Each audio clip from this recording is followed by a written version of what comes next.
Vamos a ver dos cosas hoy, o en realidad tres, o todo se podría englobar dentro de lo mismo que es métodos de punto fijo.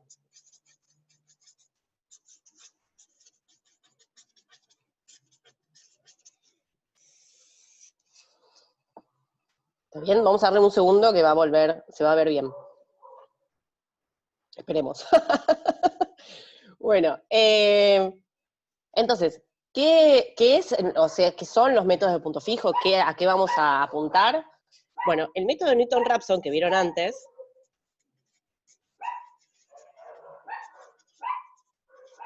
estamos con el show de los perritos, no sé si se escucha, se puede ver como un caso particular de punto fijo.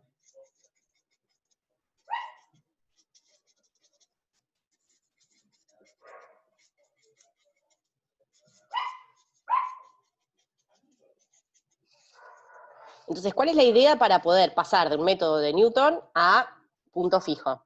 Entonces, la idea es reemplazar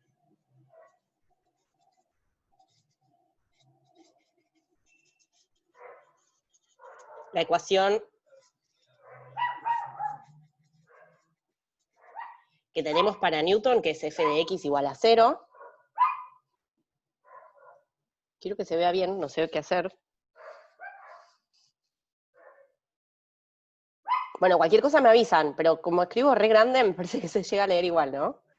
Ahí va queriendo. Se ve bastante bien, buenísimo. Está. En teoría debería acercarse a ver. Bueno, ahí se va viendo, bueno, no sé. Entonces, esta es la ecuación, el tipo de ecuación que resolvieron en la clase pasada usando el método de Newton, Newton-Raphson.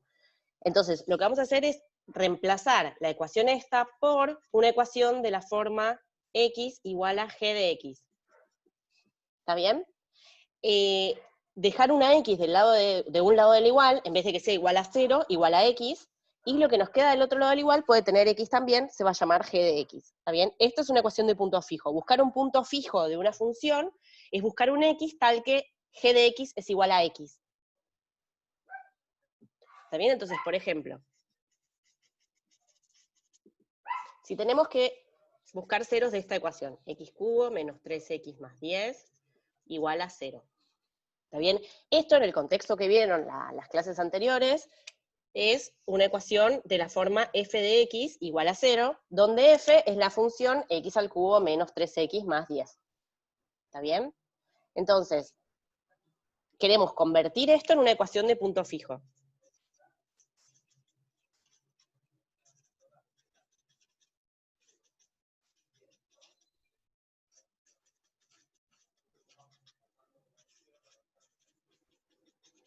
Punto fijo.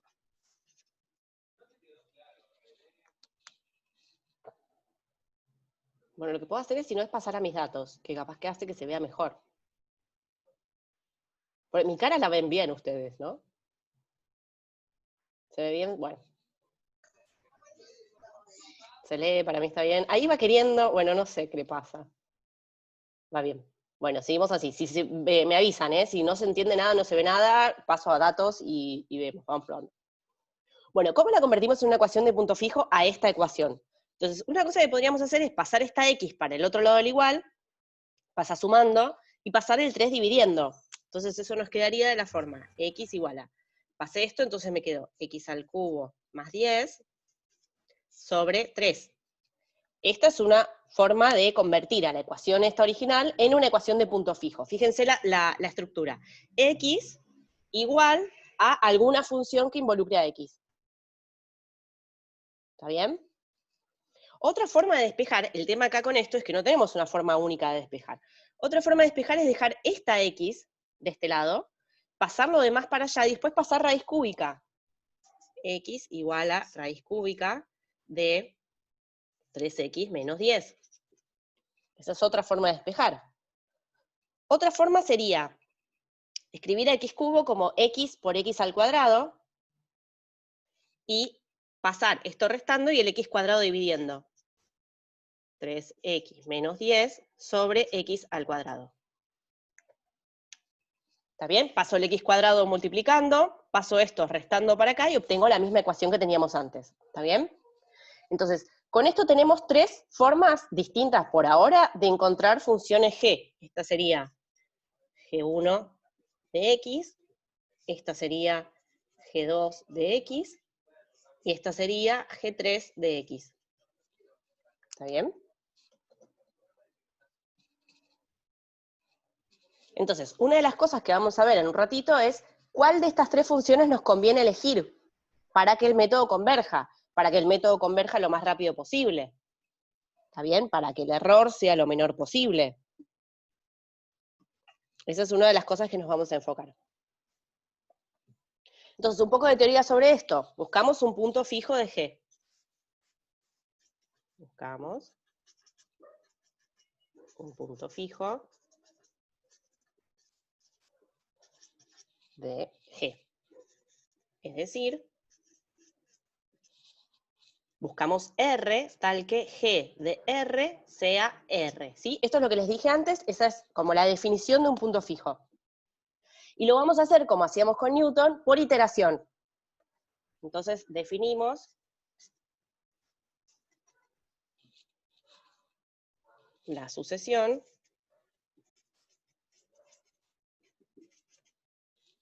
sí,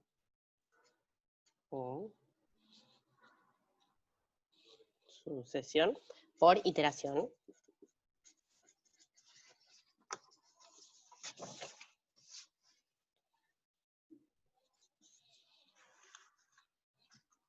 Está cada vez peor esto.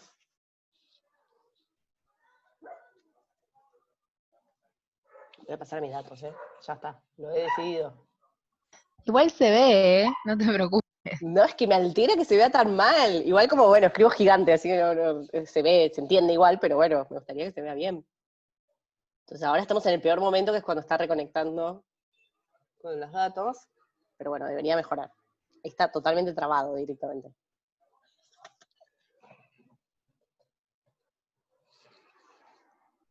El ancho de banda es muy bajo. Bueno, dale, conectate con datos, sé bueno. Bueno, ahí va, ahí va. Miren, se va viendo mejor. Entonces, definimos la sucesión por iteración. Elegimos x0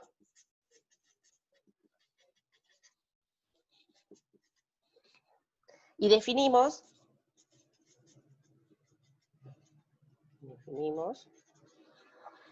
xn más 1 como g de xn. ¿Está bien? Lo que vamos a mostrar ahora es un teorema que me dice, o sea, qué condiciones, buscamos, condiciones sobre G, o sea, sobre la función a la que le estoy buscando punto fijo, para que la sucesión xn tienda a R cuando n tiende a infinito. ¿Está bien? Esa es la idea de el teorema que voy a escribir ahora.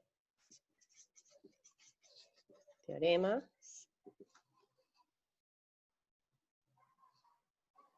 Tenemos un intervalo, sea y un intervalo cerrado de la forma AB.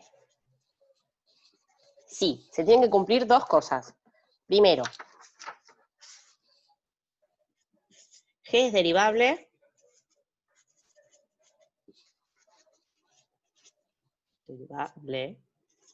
en el intervalo AB, y lo que tienen que cumplir es que el módulo de G' de X sea menor o igual que un valorcito lambda que es menor que 1. ¿Está bien? Para todo X en Y.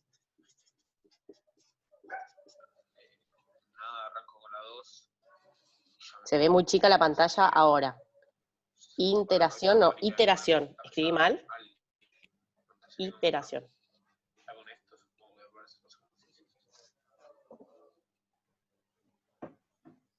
Álvaro, ¿me estás diciendo algo? Lo veía mejor antes, bueno, vuelve Wi-Fi. Tic.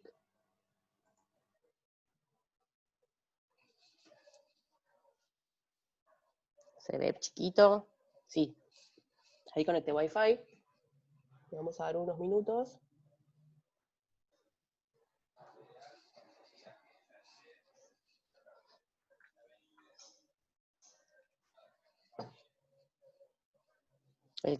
Claro, se ve más chico.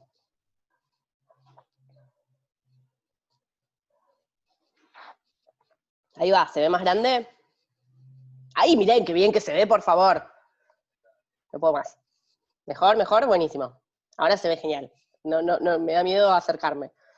Bueno, entonces, dos condiciones para este teorema. Primer condición, o sea, la idea es, tenemos un intervalo cerrado AB, donde se cumplen dos hipótesis. La primera es que la derivada de G' en módulo es menor que un valor lambda menor que 1.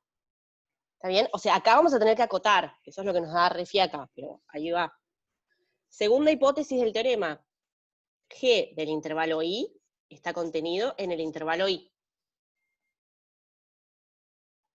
¿Está bien? ¿Qué significa eso? Nosotros tenemos, este es el eje X, este es el eje Y, acá está A, B, acá está A, acá está B, y la idea es que la función G se mantiene en el intervalo AB. ¿Está bien? O sea, manda todo el intervalo dentro de la franjita formada por el intervalo AB en el eje Y. ¿Está bien? Eso rosa es la función G. Bueno, ahora se ve mal de nuevo, va bien, no sé. Voy a relajarme. ¿Está bien? Entonces, dos hipótesis. Primero, el módulo de la derivada es menor que 1. Segundo, G del intervalo cae en el mismo intervalo. ¿Está bien? ¿Qué quiere decir eso? Que para cualquier X entre A y B, G de X está entre A y B. ¿Está bien? Ahora voy a hablar un poco más sobre cómo puedo asegurar que G de un intervalo caiga en el mismo intervalo. Si pasan esas dos cosas, entonces, la sucesión definida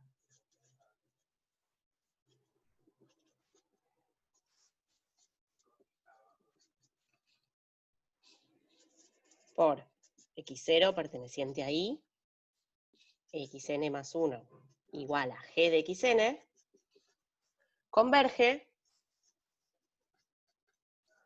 al único punto fijo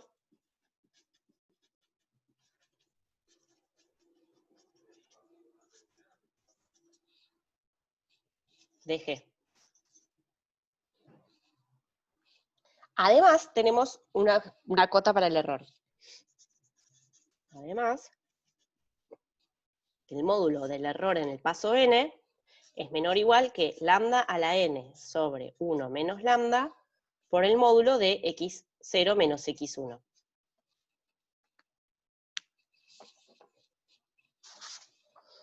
¿Está bien? Este es el teorema de punto fijo que vamos a usar. Entonces, repito, dos condiciones. G de I cae en I, módulo de la derivada menor que 1. O sea, tiene dos partes. Primero hay que acotar el módulo de la derivada, que sobre eso hablamos la primera clase y estuvimos usando mucho acotación en la parte del error en la práctica 1. Y la segunda condición esta de que G de I caiga en I. Entonces, sobre esta condición, para qué hacer o cómo verificar que se cumple esta condición, voy a escribir algo acá abajo y después voy a poner un ejemplo de aplicación del teorema este. Entonces, observación, ¿cómo asegurar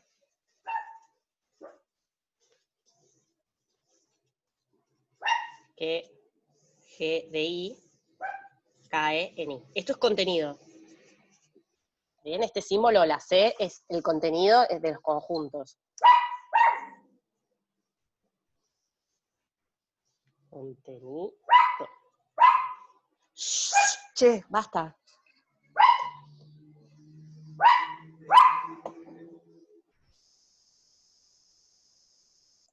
Bueno, entonces, ¿qué tenemos que hacer para mostrar que una función manda un intervalo en sí misma?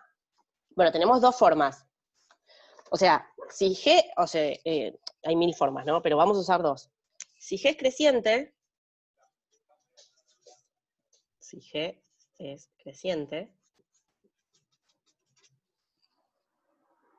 ¿está bien?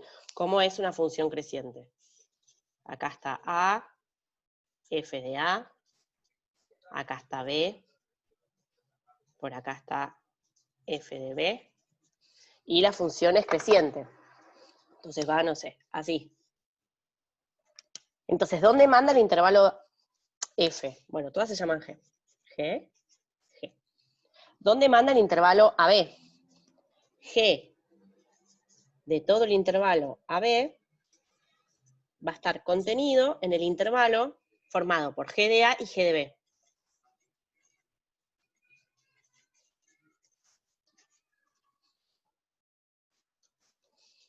¿Está bien?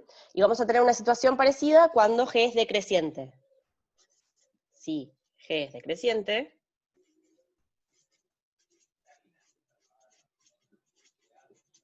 o sea, hacemos un dibujito, A, B, G de A, G de B, y la función es decreciente. No sé cómo decrece, pero decrece así. Entonces, todo el intervalo AB, si yo me fijo a dónde lo manda G, lo manda a la franja formada por el intervalo que tiene como extremo más chico G de B y extremo más grande G de A. Entonces, G de todo el intervalo AB está contenido en G de B, G de A.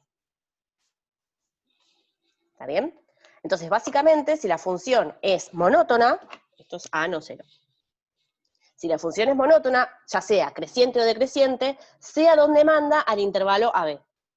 ¿Está bien? Si es creciente, G de A, G de B. Y si es decreciente, G de B, G de A. ¿Está bien? ¿Se entiende eso?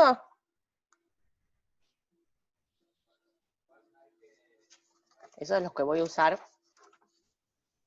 en estos ejercicios. Entonces, vayamos a un ejemplo. Alguien puso mazo, Pau. Alguien puso más. Y ahora puso dale. Ok. Lo vamos a ver en el ejemplo, capaz que se ve mejor con menos letras. En el primer gráfico. Es G de A, G de B, pero G de A está más abajo que G de B, porque la función es creciente, entonces en A vale menos que en B. No, derivable es parte de las hipótesis. Una función puede ser monótona sin ser derivable.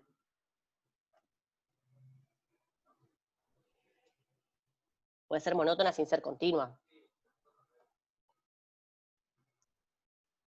El primero que hiciste en la hoja anterior. Acá es A y B.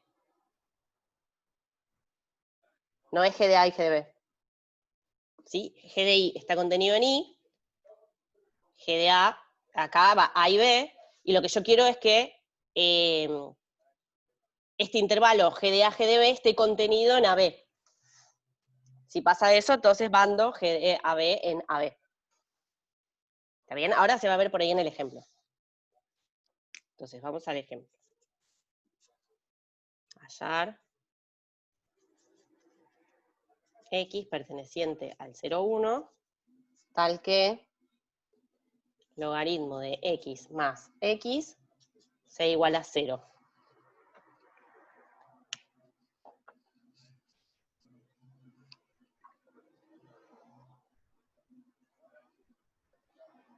¿Está bien? O sea, tengo una ecuación como que podría resolver por Newton. Esto por Bolzano va a tener una solución. Entonces, esta es mi función f de x. Lo que quiero hacer acá es despejo x. Entonces, voy a tener un montón de formas de despejar. En este ejemplo vamos a ver 3 formas de despejar distintas. Primera forma de despejar. Si paso el logaritmo restando. X igual a menos logaritmo de x. Esta va a ser G1 de x. Segundo despeje posible. Paso la x y aplico logaritmo de los dos lados, aplico exponencial de los dos lados del igual. Me queda x igual a e a la menos x. Esta la voy a llamar G2 de x. Tercer despeje posible. Miren qué raro, pero va. X igual a X más E a la menos X sobre 2. Fíjese, si yo paso el 2 multiplicando para acá, y le paso esta X restando, vuelvo a la misma ecuación que tenía acá, le aplico logaritmo y vuelvo a la misma que tenía antes. Esta se llama G3 de X. Entonces tengo tres opciones distintas. ¿Qué elección es la mejor?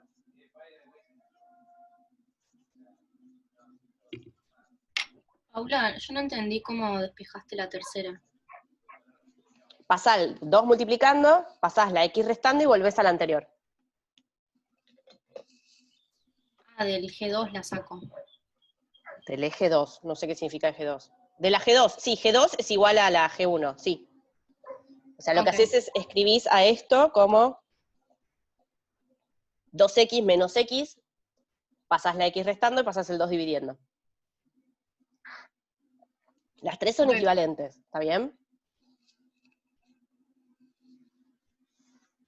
Entonces, tengo que elegir cuál de las tres cumple la hipótesis mejor. Las hipótesis, tengo dos hipótesis, recuerden. Y en qué intervalo las cumplen. ¿Está bien? En el principio mi intervalo es el 0, 1. Entonces, miremos las derivadas.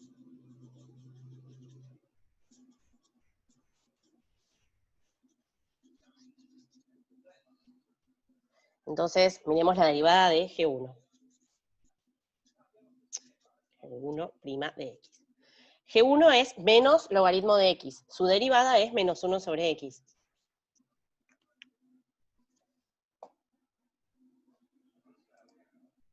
¿Está bien? Ahora, miremos el módulo de G'. Módulo de G1' de X es 1 sobre X, porque estamos en el intervalo 0, 1. ¿Está bien? Entonces, menos 1 sobre X es positiva si le cambio el signo. Pero hay infinitas funciones posibles. ¿Cómo sabes cuándo parar? Propones algunas y te fijas cuáles cumplen las hipótesis. ¿Está bien? ¿En qué intervalo las cumplen? Entonces, fíjense que 1 sobre X es mayor a 1 si X es menor que 1. ¿Está bien? Así que no me sirve. Yo quiero que sea menor que 1. A ver qué pasa con G2. G2' de X es... G2 es E a la menos X, su derivada es menos E a la menos X. Entonces el módulo de G2' es E a la menos X, que es menor que 1, si X es mayor que 0. Si X pertenece al 0, 1.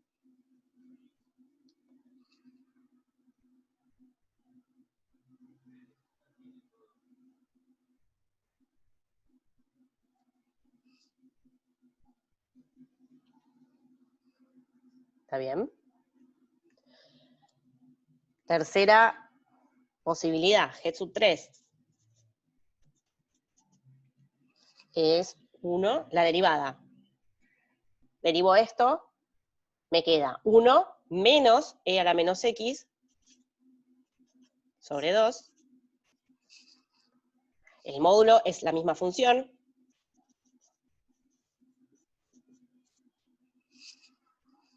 Cuando estamos entre 0 y 1, acá es X entre 0 y 1. Y esta es menor que 1/2 para X mayor que 0. ¿Está bien? O sea que en principio G2 y G3 me sirven, G1 no. Entonces miramos G2 y G3.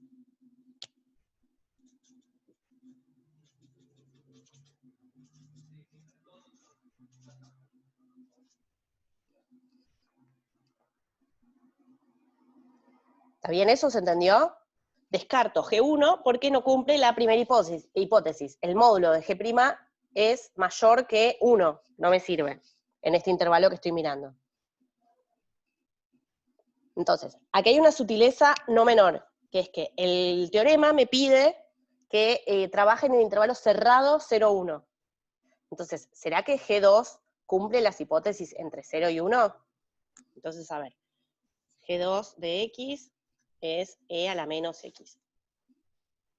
Fíjense que hacemos un dibujo de E a la menos X. Es una función decreciente.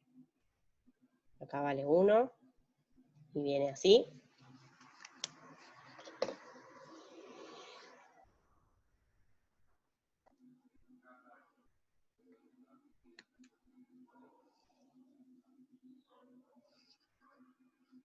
Y ¿qué tenemos? G2 es decreciente.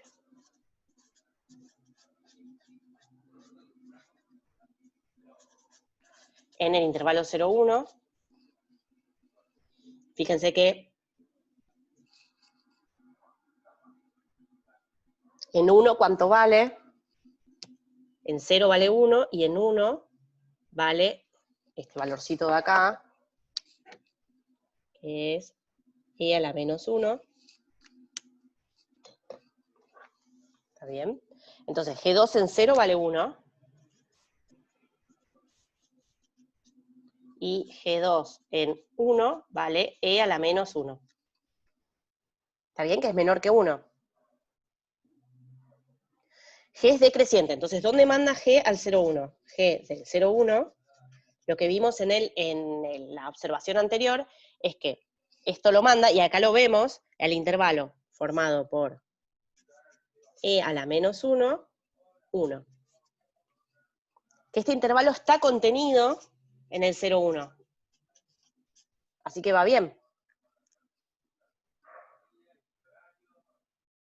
En G3 pusiste módulo, pero no cambiaste el signo al menos. Porque no hace falta, es positivo hacer 1 menos E a la menos X entre 0 y 1, para X entre 0 y 1. ¿Está bien, David?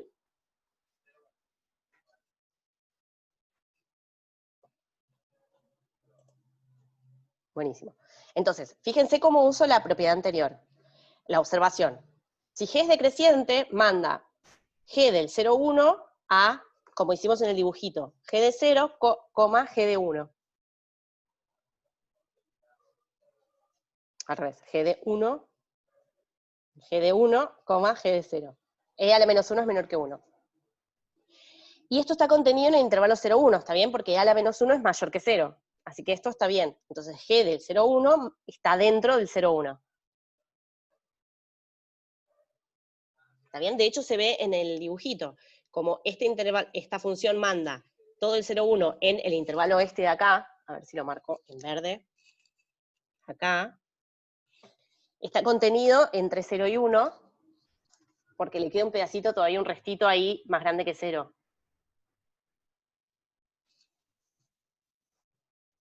¿Está bien?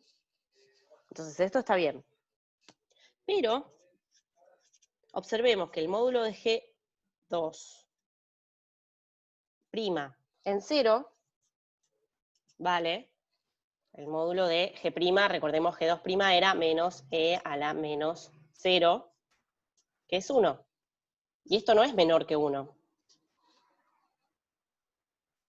¿Está bien? O sea que 0 en el intervalo, en el intervalo que voy a tomar, no me sirve, porque ahí la derivada no es menor que 1. Recuerden que en la primera de las hipótesis es que el módulo de G' en el intervalo, para todos los X en el intervalo AB, tiene que ser menor que 1. Y justo en 0 vale 1, así que no me sirve este intervalo. Entonces acá tenemos que hacer un truco, que es achicar el intervalo usando bisección. Achico, truco. Achico el intervalo.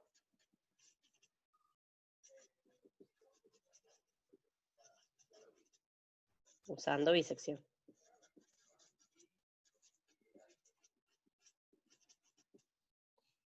La parte de que G de I caiga en I, la voy a tener de regalo, porque ya si pasa con el intervalo más grande, va a pasar con el intervalo más chico. Lo que tengo que verificar cuando achico el intervalo es que se cumpla la hipótesis de la derivada. Entonces, ¿qué intervalo tomo? ¿A qué función le hago bisección? Miren, esta es la hoja 4, no la hoja 2. Ahí va. Entonces, recordemos qué función teníamos. La función original era logaritmo de x más x. Yo le quería calcular un 0.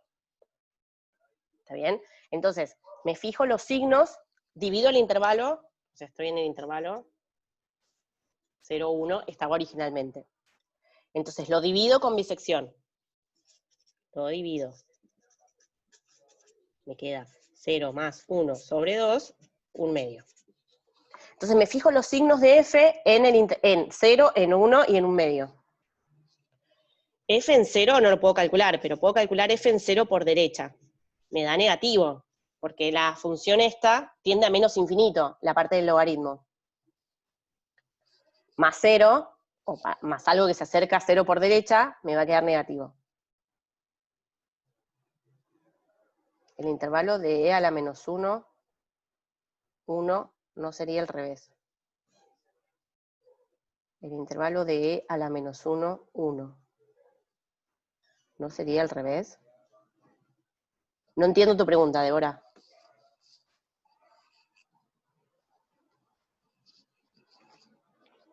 Ah, ¿este intervalo? No, e a la menos 1 es menor que 1. Fíjate, reemplazaron la calculadora.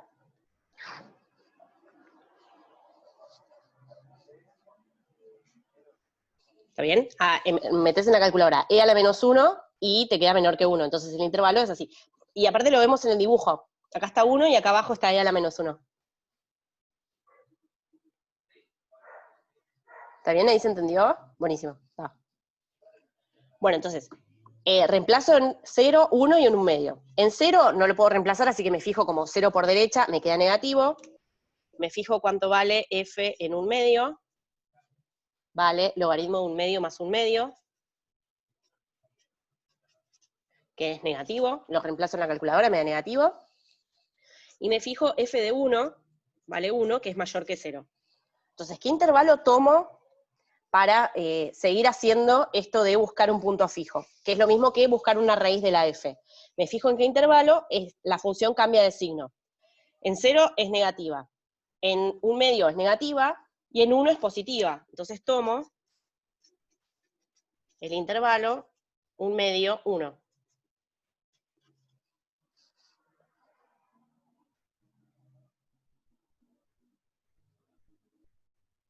Entonces, ¿vale? ¿Sirve? ¿Sirve este intervalo? O sea, G2 cumple las hipótesis en este intervalo 1/2, 1. Ya vimos que el 0, 1 no nos sirve. ¿De dónde sacaste el intervalo 0, 1? Está en la consigna. ¿Por qué por derecha? Porque en el 0, 1 solo tengo la derecha de 0, no tengo 0. Porque el logaritmo no está definido en 0. Dato del ejercicio, porque 0 necesita el logaritmo, tal cual.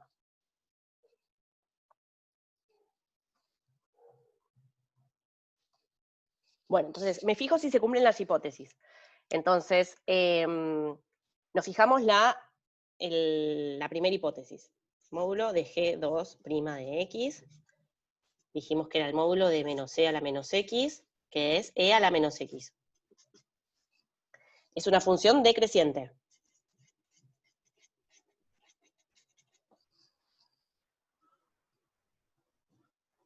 Entonces, como es decreciente, ¿se acuerdan que eso lo vimos la primera clase de todas?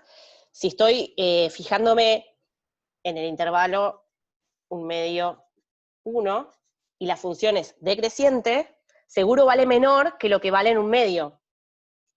Entonces, el módulo de G2' de X es menor que e a la menos 1/2. ¿Está bien? Lo que vale en el borde más chico. No, si los X estarían dentro del logaritmo, sería logaritmo de 2X. Está afuera. Gracias, ahí todos se contestaron. Bueno, e a la menos 1/2 es menor que 1, así que bien, se cumple la hipótesis, este sería el lambda del teorema. Este sería el lambda.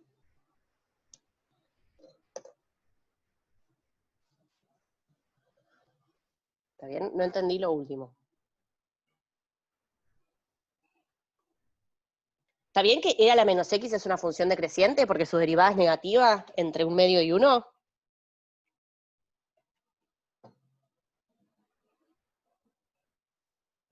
Bueno, lo que vimos en la primera clase de todas es que si una función es decreciente, seguro es menor o igual de lo que vale, en el borde más chico.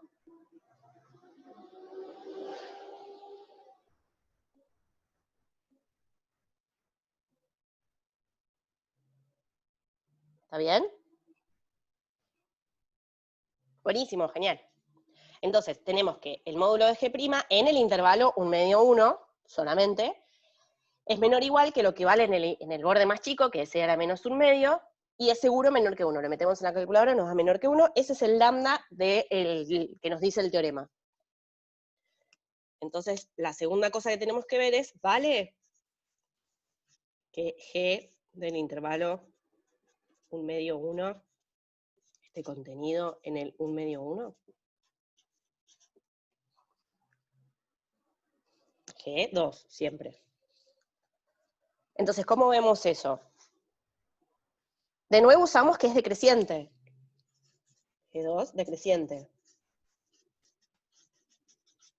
Entonces, G2 del intervalo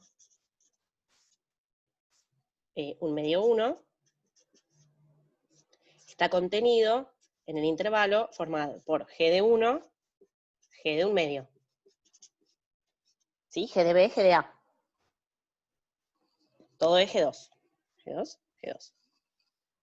Entonces, calculemos cuánto vale G sub 2 en 1/2 y en 1, aproximadamente. Entonces, G sub 2 en 1 es el valor máximo de la derivada. ¿Está bien? Yo no entendí por qué tomaste en 1/2 como intervalo. Estoy haciendo bisección, ¿se acuerdan cómo es bisección? Este es el intervalo AB, y tomo el punto medio, A más B sobre 2. Por eso puse 0 más 1 dividido 2.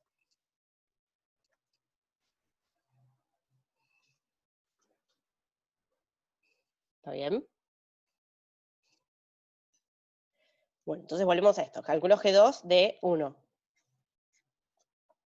Esto vale más o menos 0,37, que es menor o igual que 1, y G2 de 1/2 vale más o menos 0,6.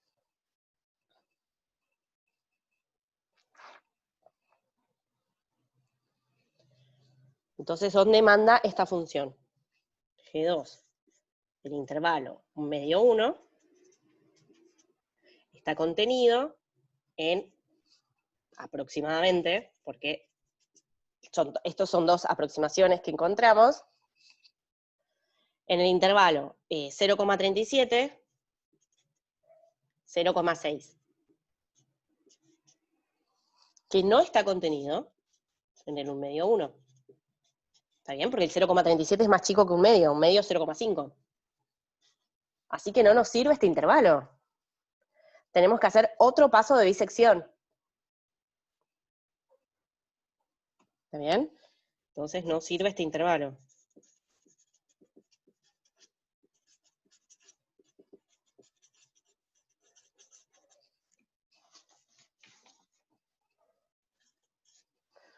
Otro paso de bisección.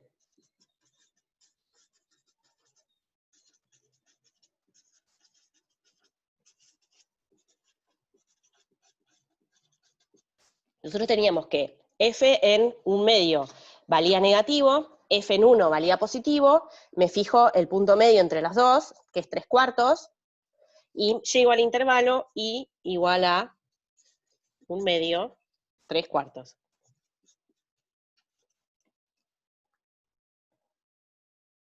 ¿Está bien? Lo mismo que hicimos en el caso, en el truco que mostramos antes. Ahora,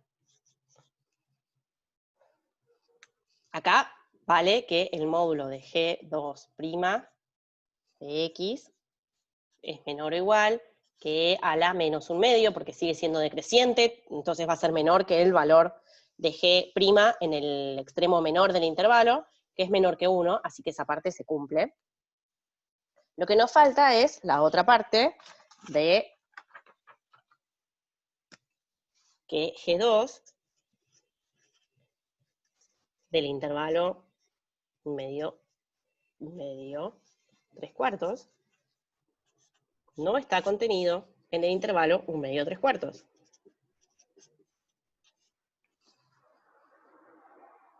¿Está bien? Así que tengo que hacer otro paso de bisección.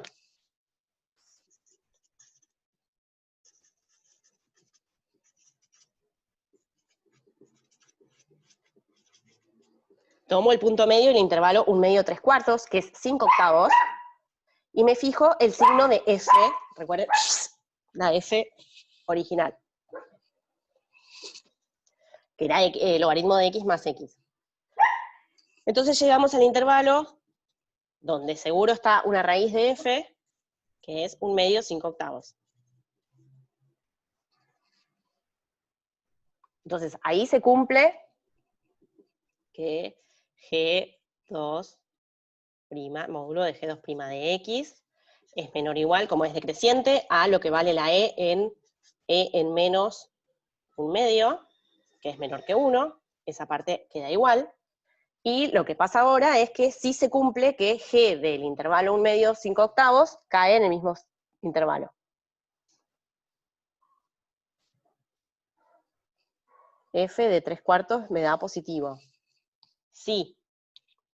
Porque F de 1/2 es positivo, negativo, así que F en 3/4 es positivo. Sí.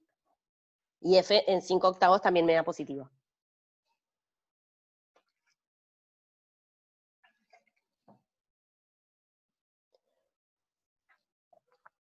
Entonces, lo que nos falta ver es si pasa que G de, entonces pregunta acá, G2 del intervalo 1/2, 5/8 cae en el intervalo 1/2, 5/8.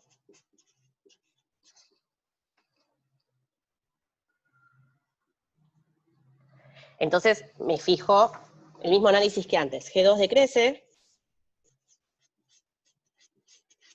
Calculo cuánto vale G2 aproximadamente en 1/2. Esto era 0,6.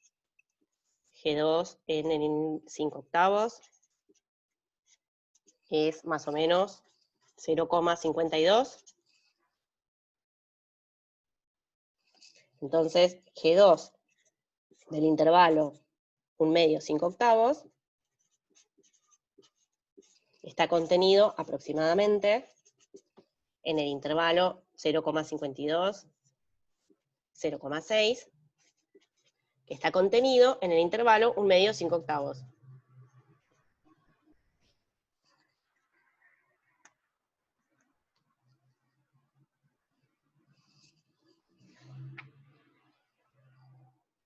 No entendí por qué 1/2, 3/4 no estaba contenido. Hay que calcular G en 1/2, G en 3/4 y ver que eso no cae dentro del intervalo 1/2, 3/4.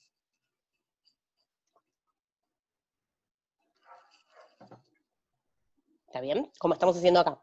Solo que acá no va a pasar que se valga esto. Así que acá esto se cumple.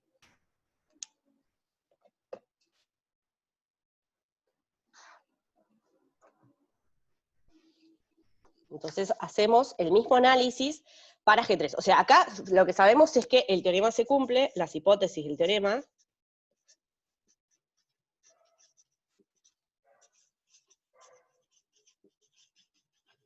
se cumplen para G3, G2 en el intervalo 1/2, 5/8. ¿Está bien?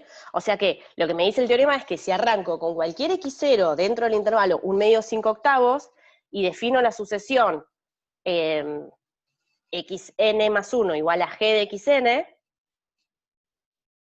el método converge al punto fijo, que es lo mismo que la raíz de la función f en el intervalo 1/2, 5/8. ¿Está bien?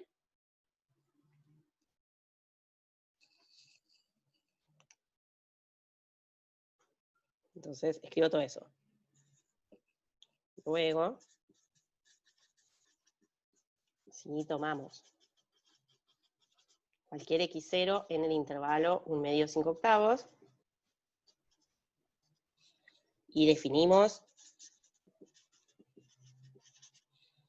xn más 1 igual a g2 de xn, es decir, g2 de xn era e a la menos xn.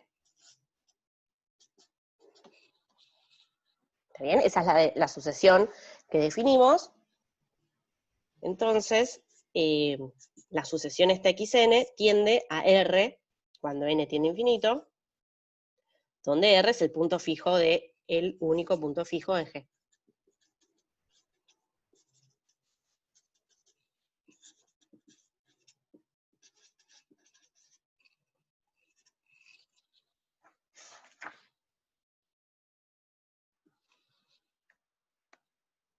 Profe, si ya encontramos una G que converge, no haría falta calcular G3.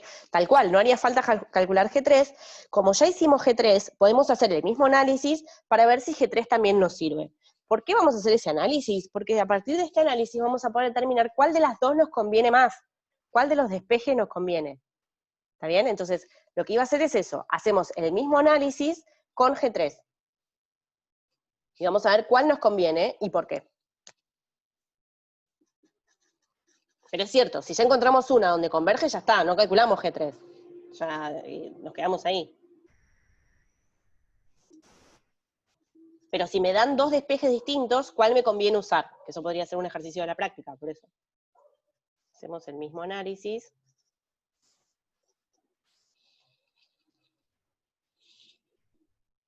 Para G3. En el intervalo que tenemos, que ya conseguimos antes. 1/2, 5/8.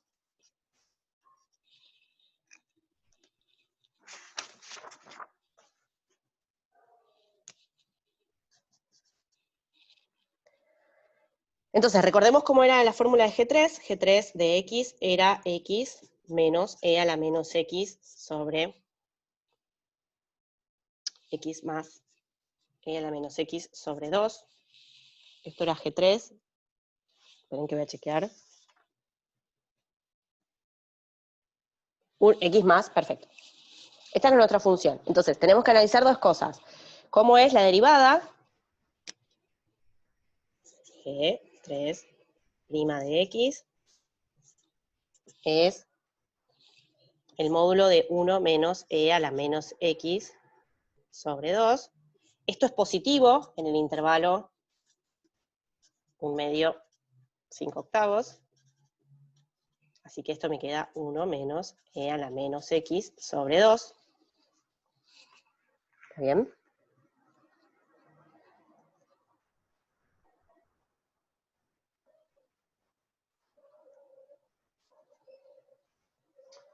¿Está bien? G3 te va a convenir en este intervalo o puedes elegir otro. Porque ya llegué a este intervalo, yo sé que la raíz está encerrada ahí. Cuanto más chico es el intervalo donde arranco, más rápido voy a converger a la raíz. O sea que arranco a analizar G3 en este intervalo. ¿Está bien? Sé que la raíz de F está en el 0,1 en el que arranqué, ni siquiera estaba definida la F en 0, me quedé con un intervalo más chico donde sé que la raíz está encerrada.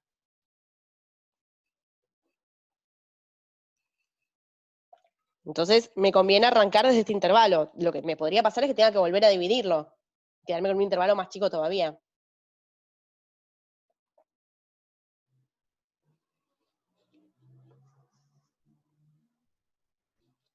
Entonces, acoto esta función. Esta función, esta es creciente, porque cuando la derivo me queda positivo. Entonces va a ser menor o igual, esta es creciente.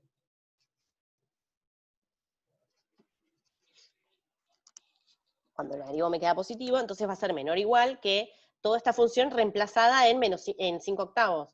1 menos E a la 5/8 sobre 2. Menos 5/8.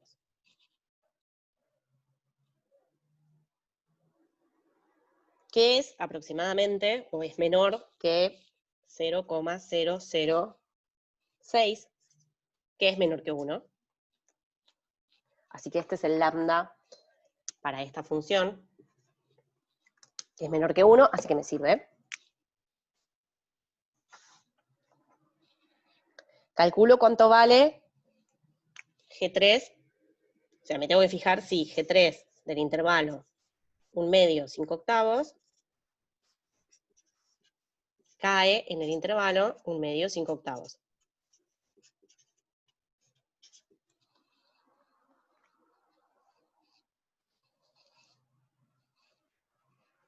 Entonces, como G3' es positiva, G3 es creciente.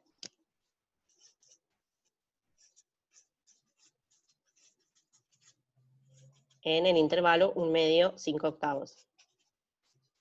Entonces, bueno, calculo cuánto vale G3 en 1/2.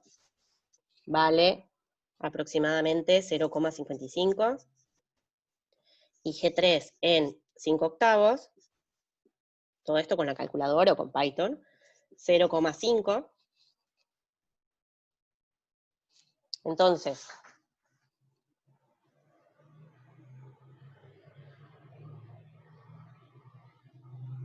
¿es creciente? ¿O es decreciente?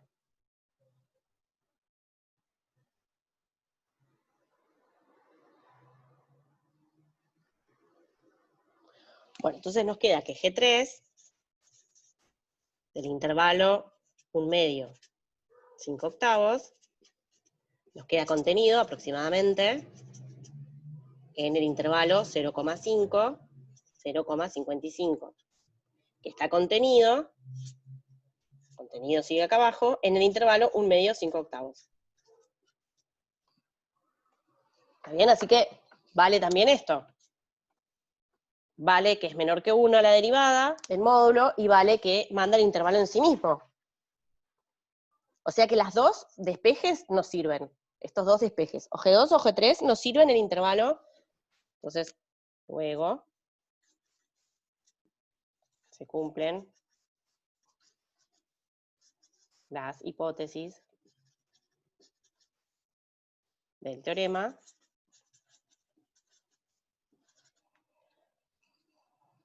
para G3 en el intervalo 1/2, 5/8. O sea, se cumplen para las dos. ¿Cuál nos conviene?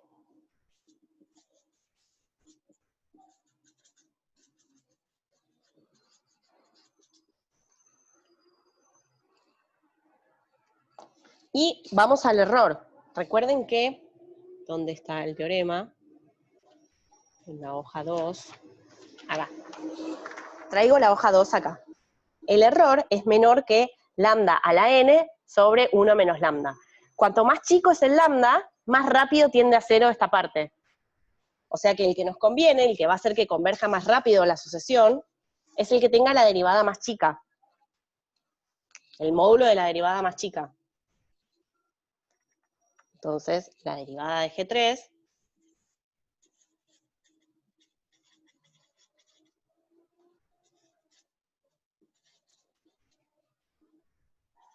es, digamos, en realidad el módulo de la derivada.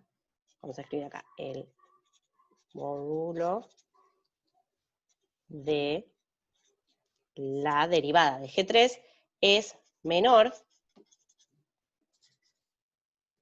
que el módulo de la derivada G2.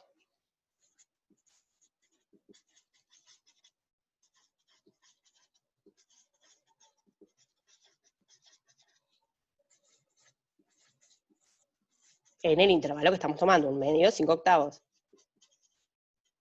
¿Está bien? O sea, el lambda de cada una es menor. ¿Está bien? Recuerden que el error, lo escribo acá porque me preguntó David.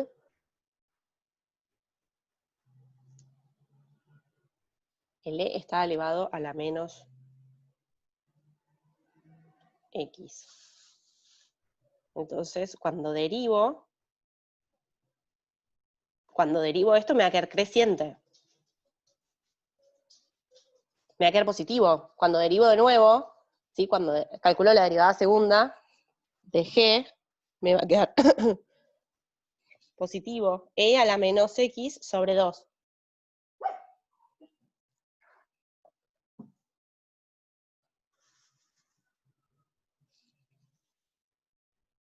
Módulo del error menor que lambda a la n sobre 1 menos lambda, x1 menos x0.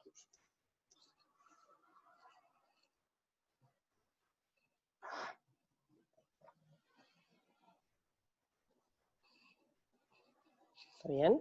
Entonces, como el lambda para G3 es menor que el lambda para G2, entonces el método converge más rápido. La sucesión converge más rápido si tomamos G3.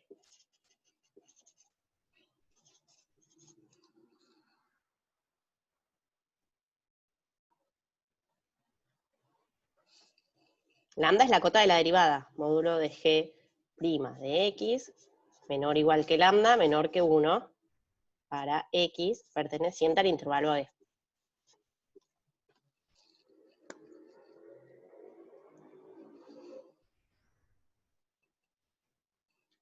Puede ser que el valor de G3 en 5/8 sea otro, ¿eh? Tatiana, capaz que me equivoqué ahí.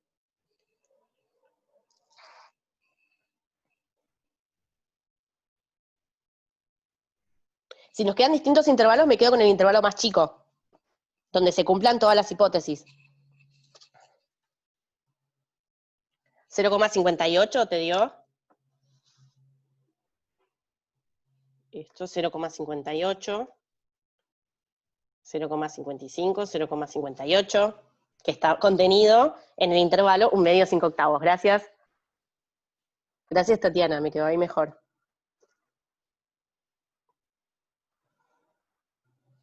¿Está bien? Como el lambda es más chico para G3, esto tiende más rápido a 0 porque tiene lambda a la n. Lo que tiende a 0 acá es el lambda a la n, porque lambda es menor que 1.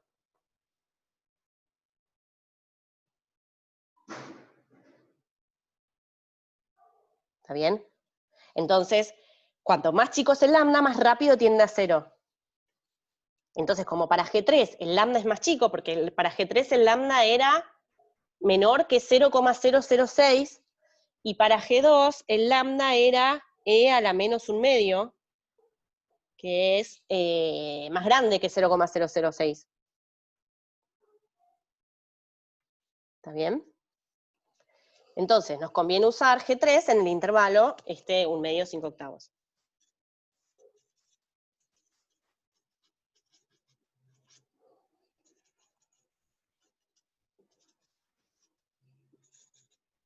Intervalo 1 medio 5/8. Entonces ahí me aseguro que la sucesión converge más rápido. Verificado, muchas gracias, Tatiana, genial.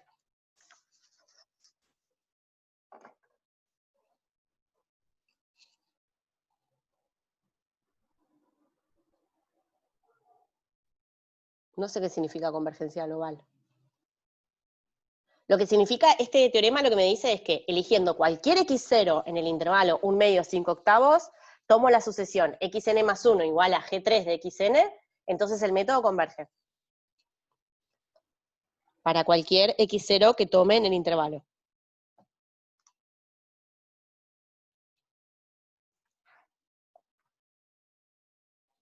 ¿Está bien? Y además, tengo una cota para el error. O sea, en general, el método de punto fijo converge mucho más rápido que los métodos de Newton-Raphson o de disección. ¿Está? Pero tengo que verificar estas hipótesis.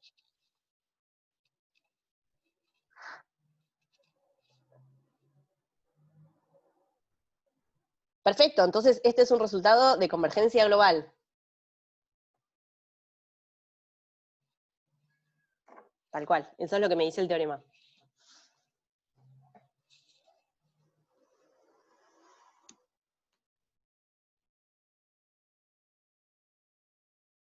No, el intervalo te lo elegís usando que cumpla las hipótesis del teorema. ¿Está bien, David? Buenísimo. Entonces, ¿se entendió el método? A veces me van a dar la función g, y entonces solamente verifico si cumple las hipótesis y en qué teorema las cumple, capaz que en qué intervalo las cumple, capaz que tengo que achicar el intervalo, eso es lo máximo que tengo que hacer. A veces me van a dar dos funciones, G1 y G2, o G1, G2, G3, y tengo que elegir cuál de ellas es la que me sirve. Entonces me van a servir, si las tres cumplen las hipótesis en el teorema, en el intervalo que me dicen, me va a servir la que tenga lambda menor, o sea que el módulo de la derivada sea el menor posible. También eso va a hacer que el error tienda a cero más rápido. Esa es la que mejor va.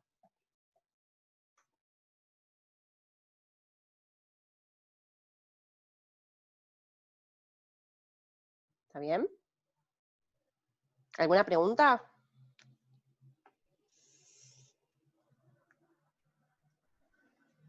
Bueno, con Santiago van a ver en Python el dibujito de esta sucesión, lo que va haciendo. Va usando la diagonal, o sea, va usando la recta x igual a x, y va como proyectando sobre esa recta. Entonces hace que converja más rápido que tomando bisección.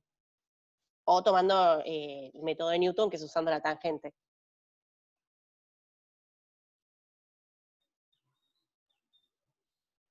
¿Estamos?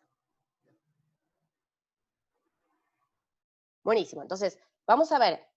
Esto es para una ecuación en R. Vamos a ver métodos de punto fijo para un sistema de ecuaciones.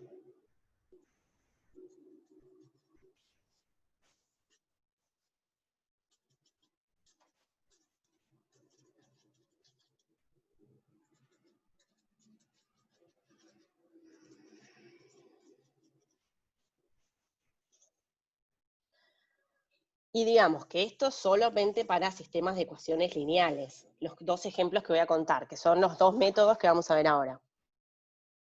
Entonces, la idea es que tenemos un sistema de ecuaciones de la forma f1 de x1, xd igual a 0, f2 de x1, xd igual a 0, hasta f sub d, x1, xd igual a 0. ¿Está bien? O sea, tengo d ecuaciones y d incógnitas. Y lo transformo en algo de la forma x1 igual a g1 de x1, xd, x2 igual a g2 de x1, xd, y xd igual a g sub d, x1, xd. ¿Está bien? Esto en el medio lo transformo en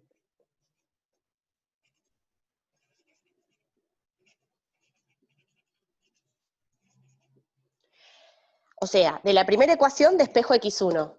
Dejo x1 de este lado del igual y paso todas las otras letras para el otro lado.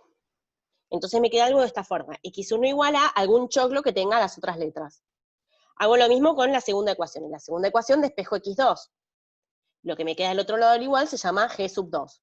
Y así, hasta la última ecuación donde despejo la letra xd, me queda xd igual a un choclo con las otras letras. ¿Está bien? Una aclaración acá. Estos subíndices que estoy usando para la G no es como en el ejercicio anterior donde teníamos como distintos despejes, ¿está bien? Sino que me refiero a que en cada ecuación despejo la letra de esa ecuación en función de las otras letras. ¿Está bien? Es el subíndice de la ecuación. O sea, uso la letra G porque estoy convirtiendo ahora este vector x1, xd en una función de varias variables, g sub 1 hasta g sub d, que es una función g vectorial, que depende de las otras letras. ¿Está bien? O sea, estoy transformando 8, 9, ya, tanto g, en vez de 9 puse g. O sea, lo que me queda es un vector x igual a g de x. ¿Está bien? G también una función vectorial. G, una función que tiene en cada coordenada g sub 1, g sub d. ¿Está bien?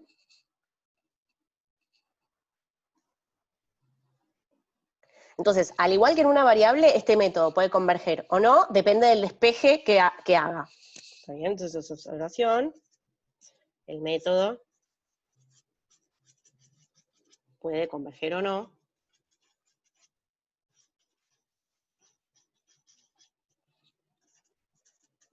Depende del despeje.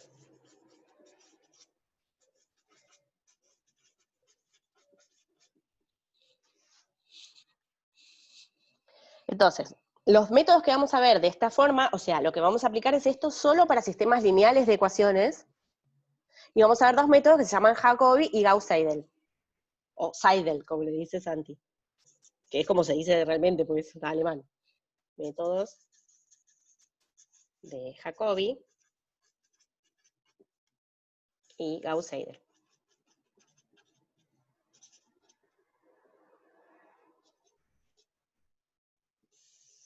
Ahora voy a escribir bien esos nombres más abajo. Entonces, el objetivo es resolver un sistema de ecuaciones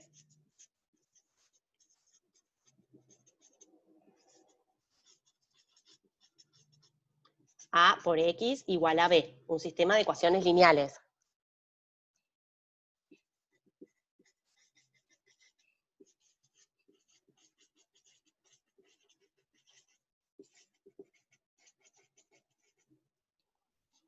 Con una matriz inversible, ¿está bien? A no es, o sea, es un sistema que tiene solución única.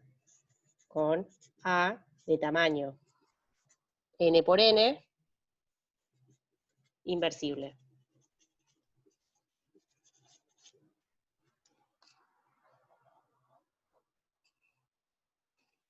¿Está bien? Entonces vamos a tener así, un vector x sub 0, le pongo el subíndice, lo voy a poner en supraíndice. ¿Por qué? Porque cada vector x tiene n coordenadas. Entonces x sub 1 hasta x sub n son las coordenadas del vector x.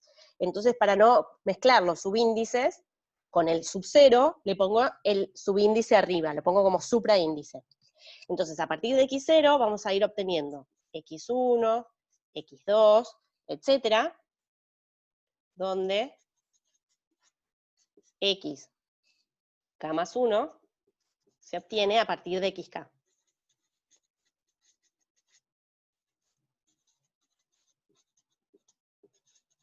Como los métodos de punto fijo que vimos antes, ¿está bien? O sea, xk más 1 va a ser g de xk. ¿Quién es g para cada uno de estos métodos? Esto es lo que queremos ver. Entonces, primero descomponemos la matriz así. Entonces, descomponemos.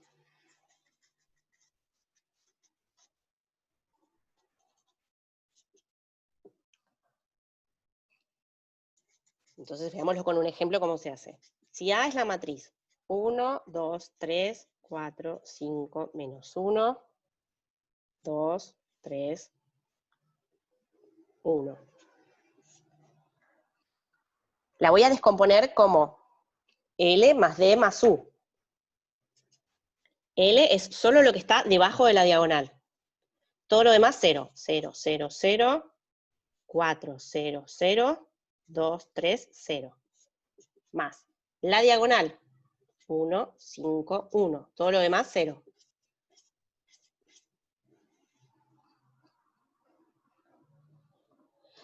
K, que significa, es como una n. Lo que pasa es que como el n lo estoy usando para decir el tamaño de la matriz, como que el subíndice de la sucesión le pongo K. ¿Está bien? Buenísimo, me gusta que se contesten entre ustedes, son unos amores.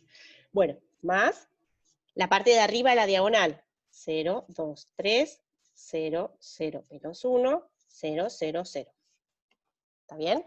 Fíjense que si sumo estas tres matrices, esta va al lado, lo que pasa es que no me entra porque mi marcador es gigante. Entonces, si sumo las tres, obtengo la A original. Esta se llama D, esta se llama L, y esta se llama U. Y los nombres es de que L es lower, o sea, matriz triangular inferior, U es matriz triangular superior, o sea, matriz triangular upper, y D es diagonal.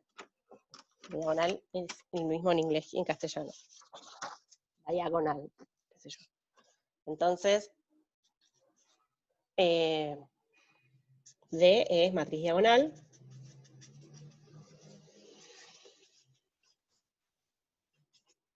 L es matriz triangular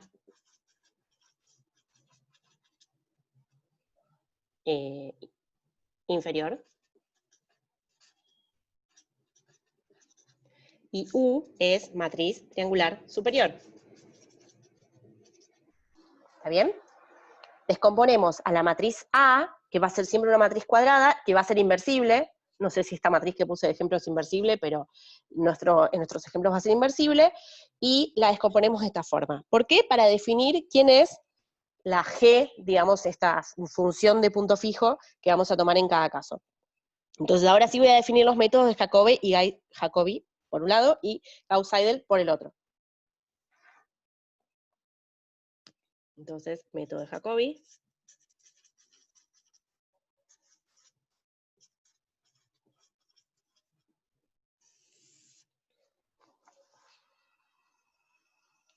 Vamos a tener una iteración de forma matricial siguiente. Forma matricial de la iteración.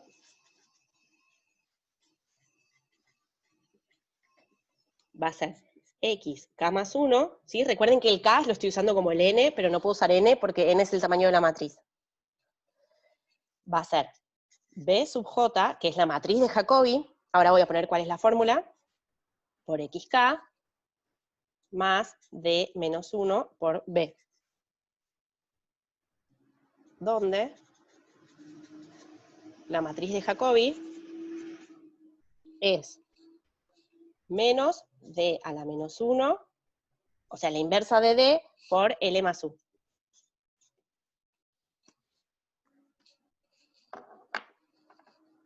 Esta es la fórmula de la iteración de Jacobi.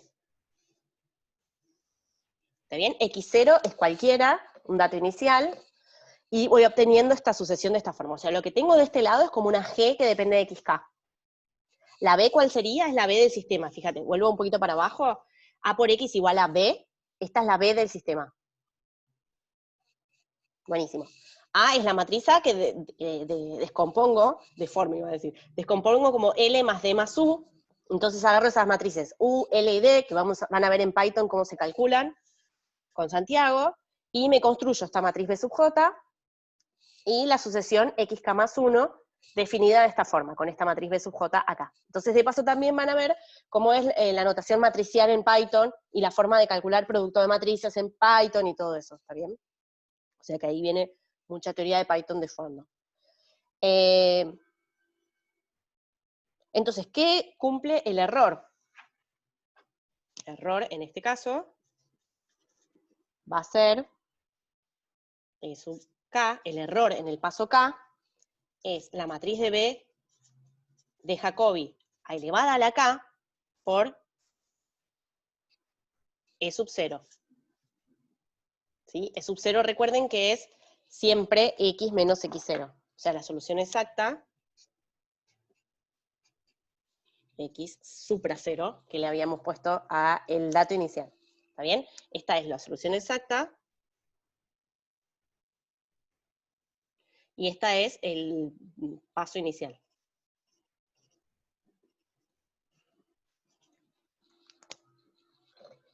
¿Está bien? Entonces, si yo quiero que el error tienda a 0, voy a querer que la matriz B elevada a la K tienda a 0.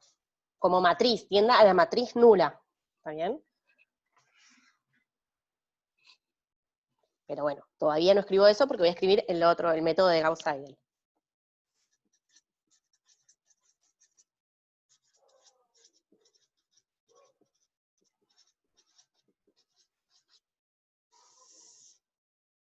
Entonces la forma matricial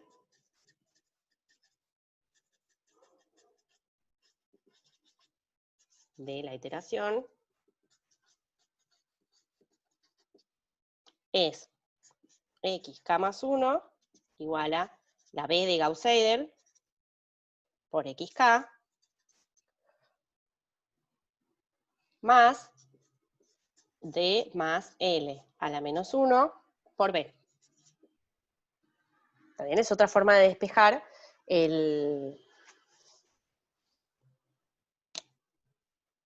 escribir a esto como un punto fijo, donde ¿Cuál es la matriz de Gauss-Seidel? La escribimos acá, menos D más L a la menos 1 por U. Entonces acá lo marco en verde, la fórmula de cuál es la matriz de Gauss-Seidel y cuál es el método de punto fijo o la iteración en forma matricial.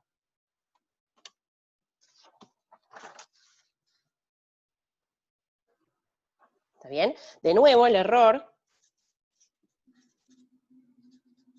va a ser K, B de Gauss-Seidel, elevada a la K, por E a la E sub 0, o E supra 0, el error del paso 0. Entonces, ¿cuándo convergen estos métodos?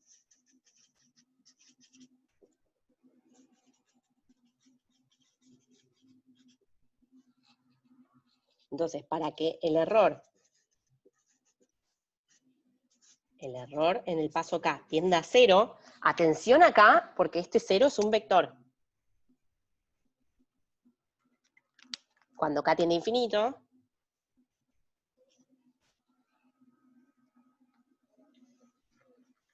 es necesario que la matriz de cada una, o sea, o la B sub J o la B Gauss-Seidel, a la K tiendan a 0. Es necesario que la matriz B, en cada caso, la que sea o B de Gauss-Seidel o de Jacobi, a la K tienda a 0 la matriz nula. Vector nulo en este caso, 0 matriz nula. Cuando K tiende a infinito.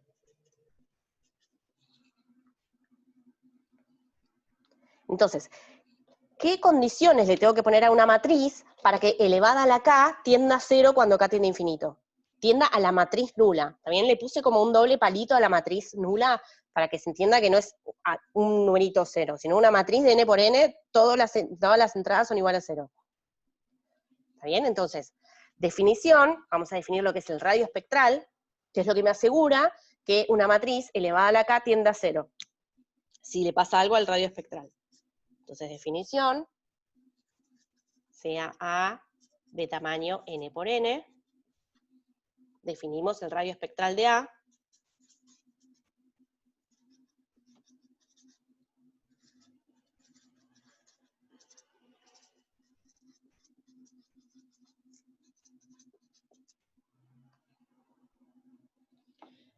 se escribe ρ de A, ¿sí? Ρ, la letra griega, ρ de A, radio espectral de A, va a ser el máximo de los módulos de lambda, tal que lambda es un autovalor de A. ¿Está bien? O sea, calculo todos los autovalores de una matriz. Por eso es que esta materia se llama Mate 2, porque viene después de Mate 1, donde vieron un montón de teoría de matrices. Calculo todos los autovalores de A, van a ver que Python se los hace en un clic. Después le calculo el módulo a todos los autovalores, y después le calculo el máximo a eso, ¿está bien? O sea, voy a tener, el tamaño de la matriz es de n por n, a lo sumo voy a tener n autovalores, voy a tener n autovalores complejos, si miro todos los autovalores, les calculo el módulo a esos autovalores, me quedan todos numeritos reales, n numeritos reales, tomo el máximo de esos numeritos. Ese valor es el radio espectral de A. ¿También? Y tenemos un teorema, que no vamos a demostrar, que nos dice que una matriz elevada a la K tiende a la matriz nula, cuando K tiende a infinito, si y solo si el radio espectral de la matriz B es menor que 1. ¿Está bien? Radio espectral es el polinomio característico. No. Agarrás el polinomio característico, le buscás todas las raíces, calculás el módulo de esas raíces y te fijás el máximo de esos módulos. Ese es el radio espectral.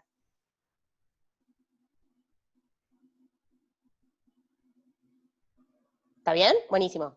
Entonces eso. Agarrás primero, calculás todos los autovalores de A. Viene con delay mi mano, llega con delay a la hoja. Calculás todos los autovalores, les calculás el módulo a todos, y después tomás el máximo de esos módulos. Eso va a ser el radio espectral de una matriz.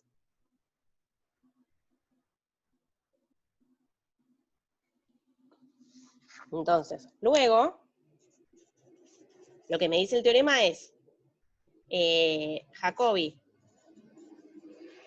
converge. Converge, para nosotros converge quiere decir converge para cualquier x0 que elijas, acá no hay intervalo ni nada, converge para cualquier x0, sí, solo sí, el radio espectral de la matriz de Jacobi es menor que 1, y Gauss-Seidel converge para cualquier x0 que tomemos en cualquier conjunto posible. El mayor es el radio espectral, sí, tal cual. Sí, solo sí, el radio espectral de la matriz de Gauss-Seidel es menor que 1. ¿Está bien? En ese caso, los métodos convergen. Pero puede pasar que el de 1 sea, digamos, el radio espectral de Jacobi sea menor que 1, pero el de Gauss-Seidel no. ¿Está bien? Son independientes, las matrices estas les pueden pasar cosas distintas.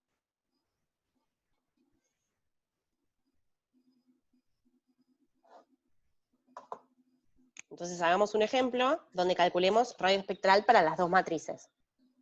Si tomamos el sistema 4x más y igual a 5, x más 4y igual a 5. Acá, ¿quién es A y quién es B minúscula? A es la matriz del sistema, 4, 1, 1, 4. Y B minúscula es los resultados, 5, 5.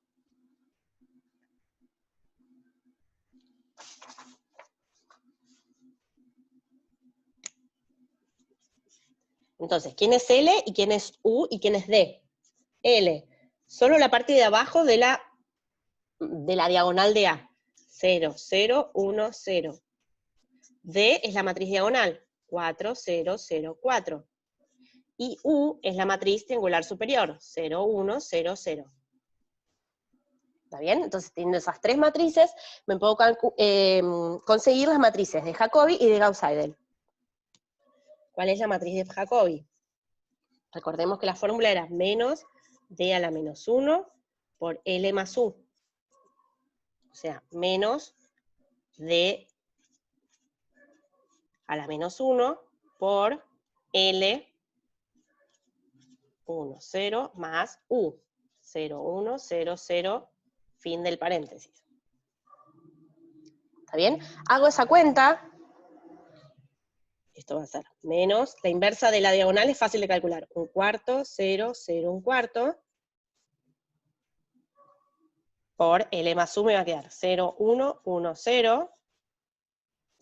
Hago toda esta cuenta y me queda la matriz 0 menos 1/4, menos 1/4, 0. Esa es la matriz de Jacobi para este sistema. Entonces, calculo el radio espectral de B sub J. Esta es la matriz de Jacobi, calculo el radio espectral.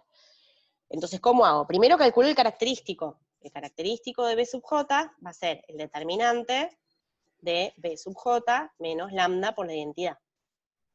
Hago esta cuenta, o sea, calculo B sub J menos lambda por la identidad, le calculo el determinante, esto me va a quedar lambda cuadrado menos 1 sobre 16, la igualo a 0 y obtengo dos posibles valores de lambda. Lambda igual a 1/4 y lambda igual a menos 1/4. Entonces los autovalores son 1/4 menos 1/4. ¿Está bien? Después revisen si quieren todas estas cuentas, de paso repasan un poco cómo se calculaban estos determinantes, cómo se calcula el determinante, cómo se calcula el polinomio característico, etc. Los autovalores son esos, entonces el radio espectral de la matriz de Jacobi va a ser el máximo entre el módulo de 1 sobre 16, 1 sobre 16 no, 1 sobre 4, y el módulo de menos 1 sobre 4. En los dos casos tengo el mismo módulo, que es 1/4, así que el máximo va a ser 1/4, que es menor que 1. Entonces, el método converge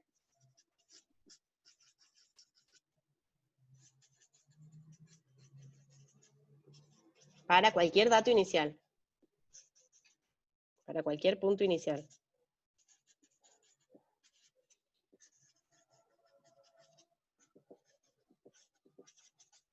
X a la 0, X supra 0.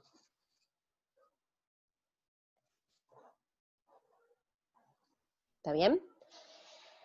Entonces, de la misma forma, calculamos la matriz de Gauss-Seidel.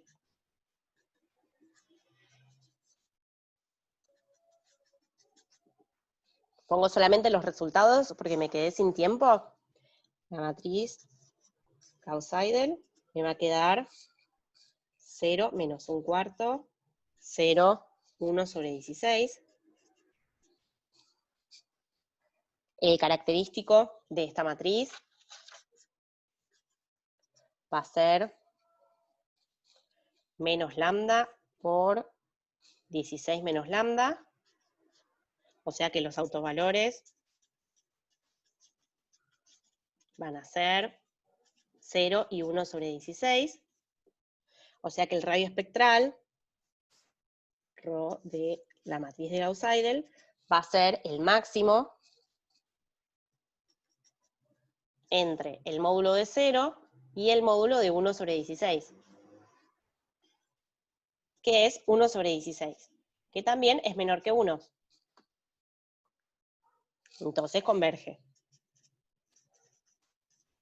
para todo x0 inicial.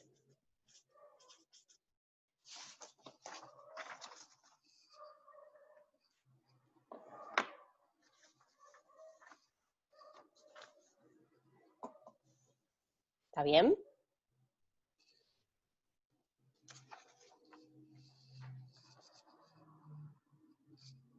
Bueno, me voy a robar 5 minutos porque me queda por decir una sola cosa, que es un segundo, y terminamos este tema. Siempre robando. Minutos. ¿Está Signa por ahí? El mayor es el radio espectral. Sí, Estoy, pero no hay problema. ¿no hay problema? Bueno, 5. Hablo de No, dale. y termino. Así te dejo menos para contar la próxima. Entonces, primera cosa, ¿cuál de los dos converge más rápido?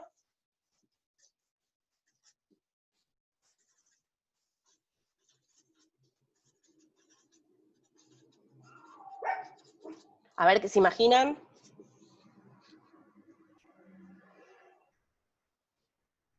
El que tiene el radio espectral más chico, Gauss-Seidel.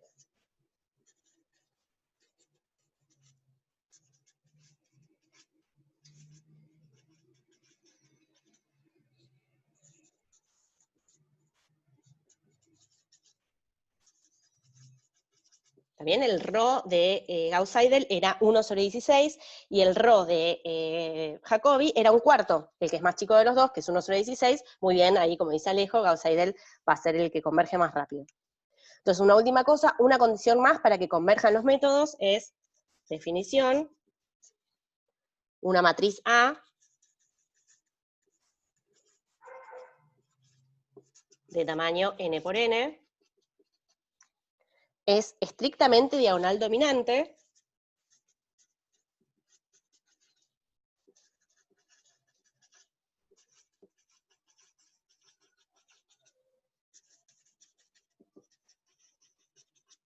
sí, y ahora voy a escribir una fórmula que va a parecer una sopa de letras, pero abajo voy a escribir qué es cada cosa. El módulo de A sub I es mayor que la suma para J distinto de I del módulo de los A y J para todo J. Entonces escribo abajo lo que significa cada cosa. Este es el módulo de la diagonal. Módulo del elemento de la diagonal.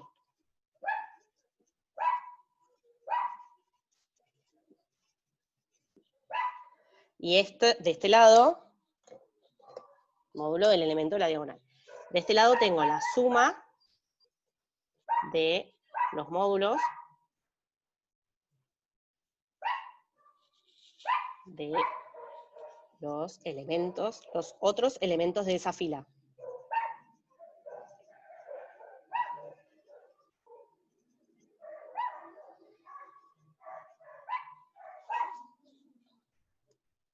¿Está bien? No sé si se llega a ver. Suma de los módulos, de los otros elementos de esa fila, donde estaba el elemento este de la diagonal. Para todo I, no para todo J. Acá, perdón que me equivoqué. Entonces, hacemos un ejemplo mini. Tenemos esta matriz A, que es 4, 1, 2, 5, menos 16, 9, y menos 1, 0, 4. Menos 4. Entonces, quiero ver que para cada elemento de la diagonal, fíjense que los voy a marcar, este y este, el módulo del circulito rosa tiene que ser mayor que la suma de los módulos de los otros elementos de la fila. ¿Está bien? Entonces, el módulo de 4, que es el primer elemento de la diagonal, es 4, que es mayor que el módulo de 1 más el módulo de 2, que es 3. El segundo, que es menos 16. El módulo de menos 16 es 16.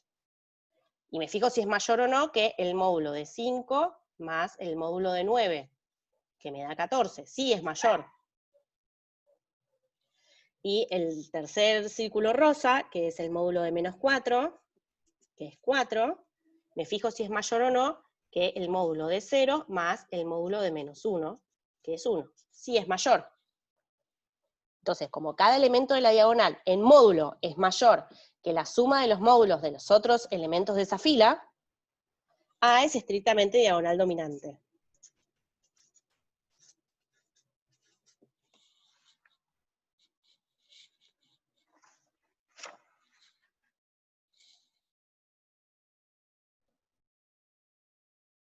Entonces, teorema,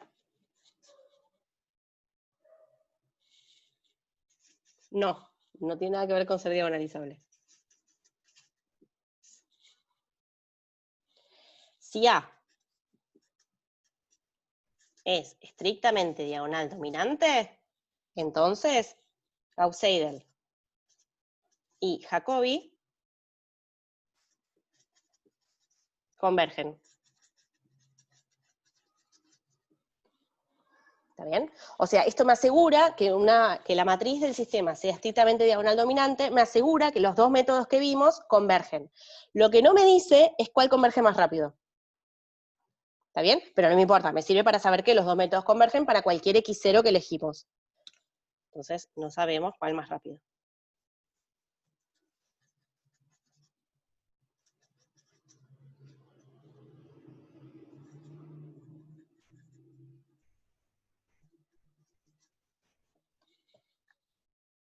¿Está bien?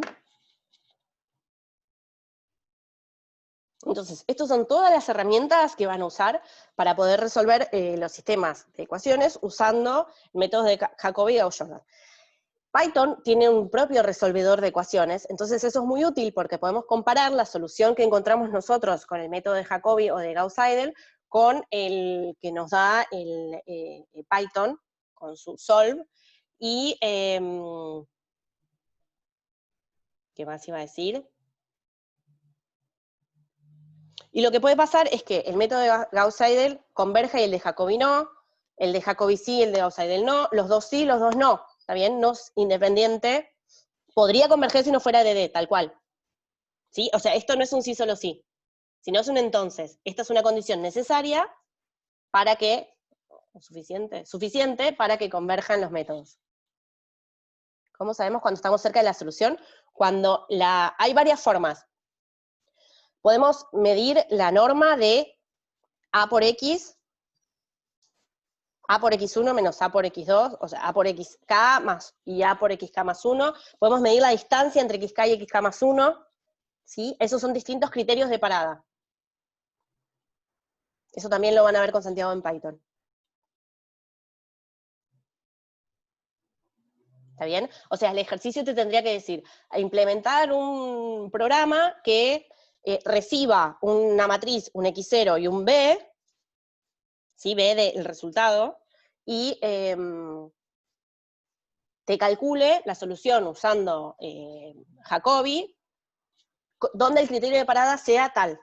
¿sí? También te va a pedir un épsilon, entonces, para pedir que la distancia, por ejemplo, que la distancia entre dos elementos consecutivos de la sucesión sea menor, en norma, sea menor que épsilon.